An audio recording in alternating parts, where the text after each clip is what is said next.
What's up, everybody? Frankie Blackbird here, coming at you once again with another video. In this video, what I'm going to be doing for you are the Charro beans that I told you on the other video that I was going to be making.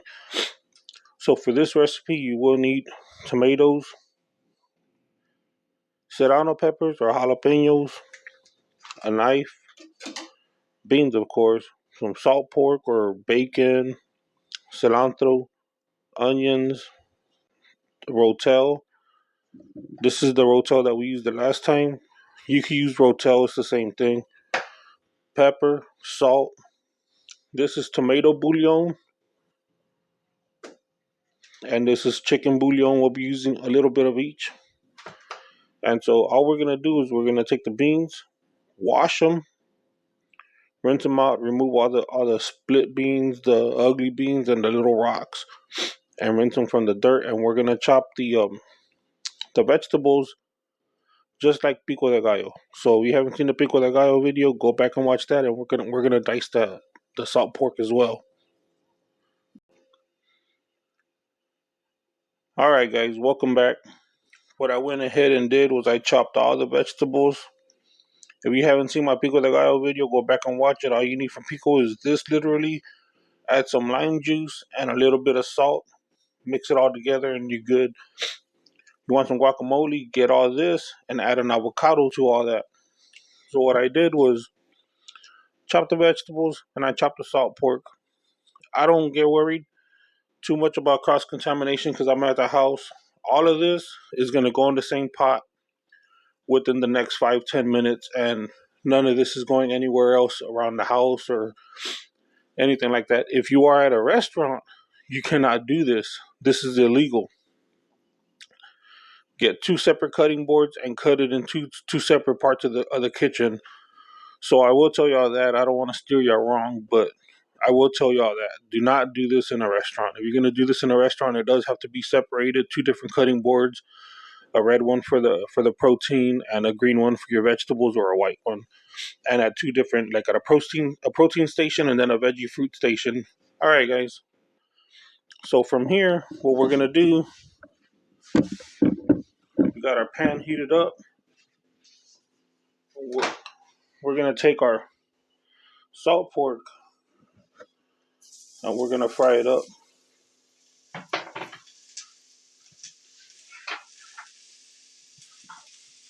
You will need a spoon or a spatula, whatever you see fit.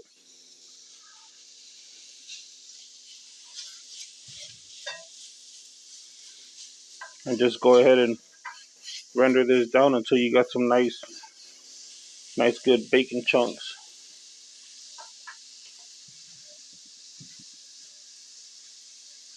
You see, also if it's getting stuck or if it looks a little dry, you can pour a little bit of vegetable oil in it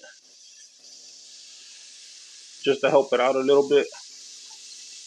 And when I mean a little bit, I mean a little bit, like a half a teaspoon maybe, just so it can lubricate like that.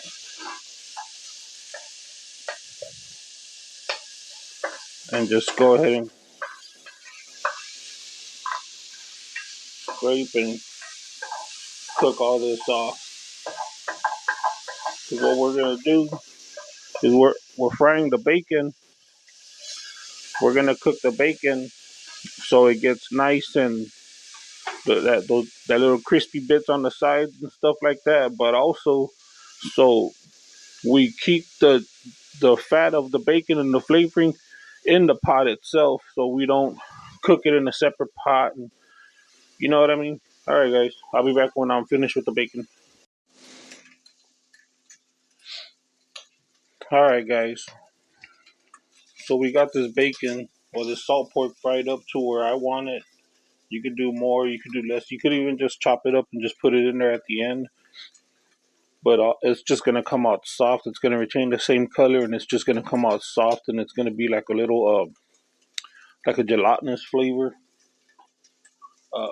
Yeah, the texture will be gelatinous. So now what we're gonna do is reduce the heat. We're gonna pour some water in here.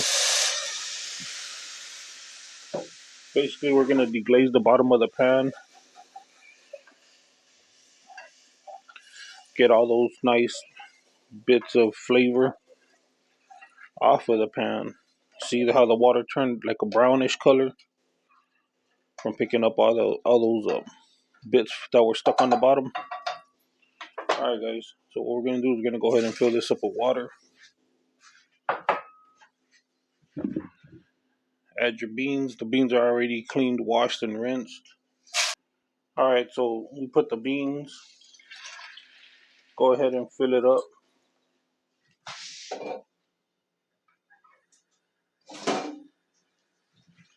Depending on how much beans you have and how big of a pot you have, that's gonna basically tell you how much water you're gonna have to put.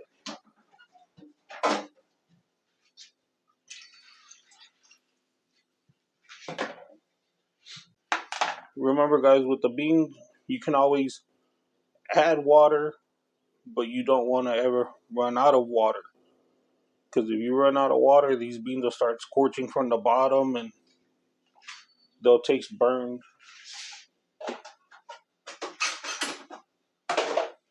Okay, so we did that. We got the protein in there, and the salt pork, the bacon, the water. Now we're gonna add our vegetables.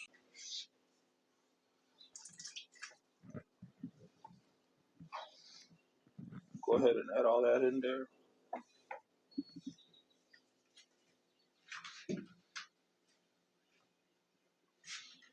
Our can of rotel. I use this can of rotel for the quesadilla video, so I had to drain it. But when you make the charro beans, leave the water in here.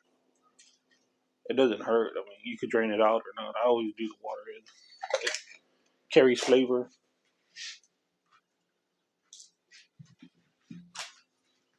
And now from here, some salt.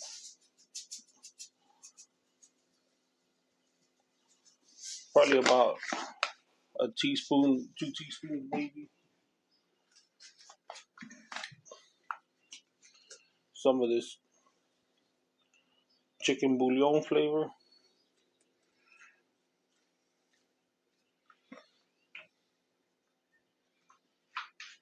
Let me get a measuring spoon.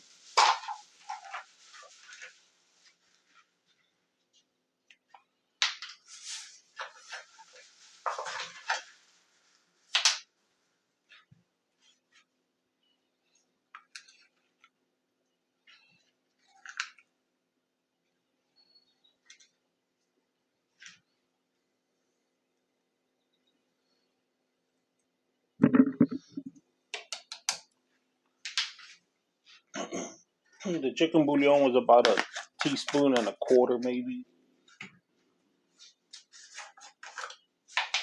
Now with this stuff, you want to go easy on the salt because a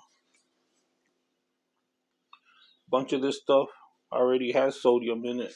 So just be careful with that.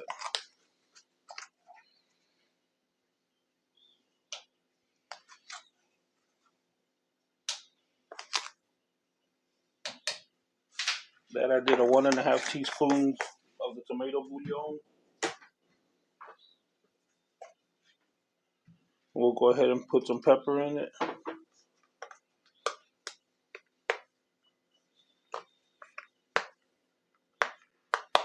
I actually ran out of peppercorns, so I'm gonna have to improvise with the little white can.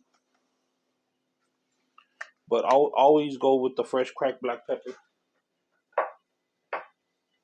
And now what we do from here, give it a nice little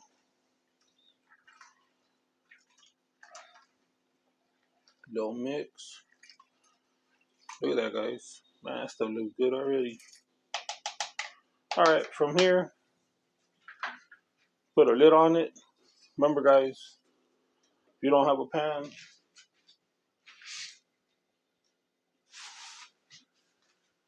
if you don't have a lid, you can always improvise. Just be careful when you put these lids on because they will fall. So I like to put them like the way they sit more level on the pot itself. But I like using my square one for my tortillas because I can just leave a little hole right here for some of the steam to escape. So what we're gonna do here, we're gonna heat it up on a medium heat, and we're gonna let this come to a small boil, and then we're gonna reduce it to a low heat and let it simmer. And then you want to stir it and you want to check on it. You want to make sure there's always water in here, and that in the bottom that it's not getting stuck, because once it starts getting stuck in the bottom, it'll start to scorch.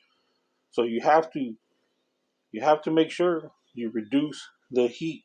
Do not leave it on medium. It has to be on low, because if you leave it on medium for too long, it's gonna start cooking, and the beans are gonna get so hot that the skin starts getting stuck, and you'll have a mess. So just make sure you keep an eye on that. All right, guys.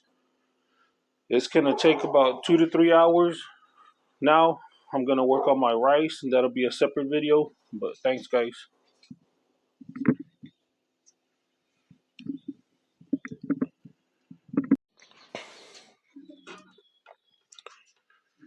All right, guys. This is the finished product right here. This is what it looks like.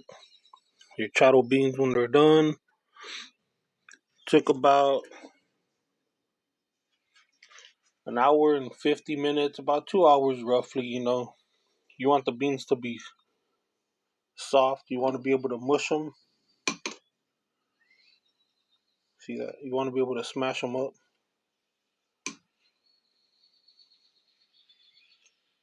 So these beans are really good, man. It's not that hard. And if you make these beans, you can let it cool down in the fridge. Put them in Ziploc baggies, and you can freeze them, and you can use these beans as sides for all the other dishes that I had. And you saw the video on the rice, so you can make these together.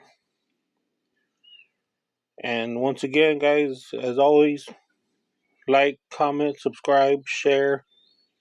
If you have any questions, just leave some comments and I'll try to answer them. If you got anything else you want me to make, let me know. Bye. Thank you.